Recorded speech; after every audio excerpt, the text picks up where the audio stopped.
Bonjour, aujourd'hui nous parlons avec Henri Dunant. Il est la personne qui a fondé le Comité international de la Croix-Rouge.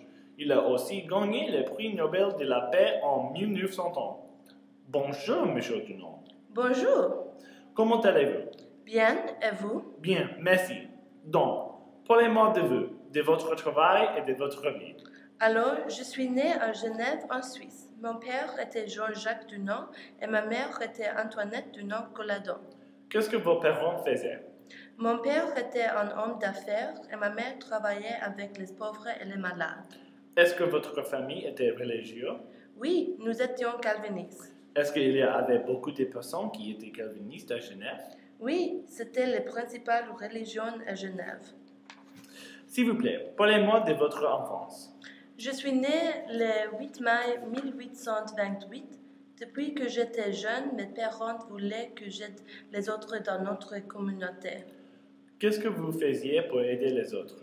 Je travaillais aussi avec les pauvres et les malades comme représentante pour la Ligue au monde. Qu'est-ce que vous faisiez après que vous avez fini vos études? Je fais un apprentissage dans l'industrie commerciale et ensuite j'étais le leader de la société financière et industrielle de Montgemilla Fabrique en Algérie. Qu'est-ce que vous faisiez en Algérie? J'ai voulu revendiquer du territoire en Algérie pour l'élevage de bétail et cultiver les grains, mais nous avions besoin de droits d'eau du territoire.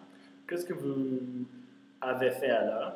Donc, 24 juin 1859, je voyageais au quartier général à Solferino où j'ai trouvé l'empereur Napoléon III.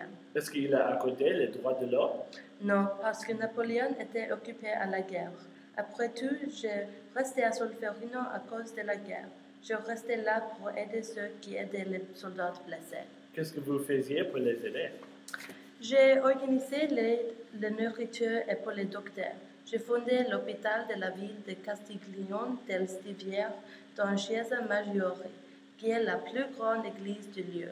Parlez-moi du diction « tu frère ». Quand je travaillais à l'hôpital, j'ai vu quelques soldats italiens qui ont essayé d'expulser des soldats autrichiens de l'église. Et j'ai dit, non, ils sont des frères aussi. Après, c'est devenu la devise de l'aide humanitaire.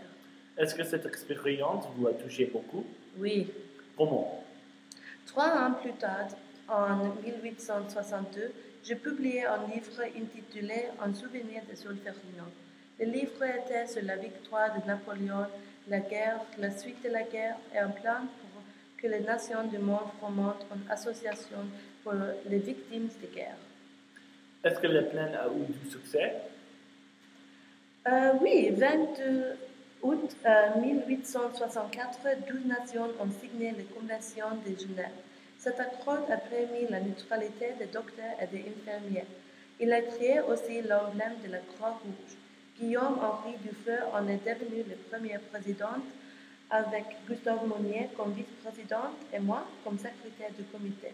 Qu'est-ce que vous avez fait après? En 1867 et 1875, j'ai continué à faire du travail humanitaire. Mais Monnier et moi étions en désaccord sur beaucoup de choses, ce qui a amené Monnier à me faire exilier de la vie. Donc, je suis restée à Eden. Mais alors, qu'est-ce que vous faisiez après cela? J'étais un membre honoraire de l'organisation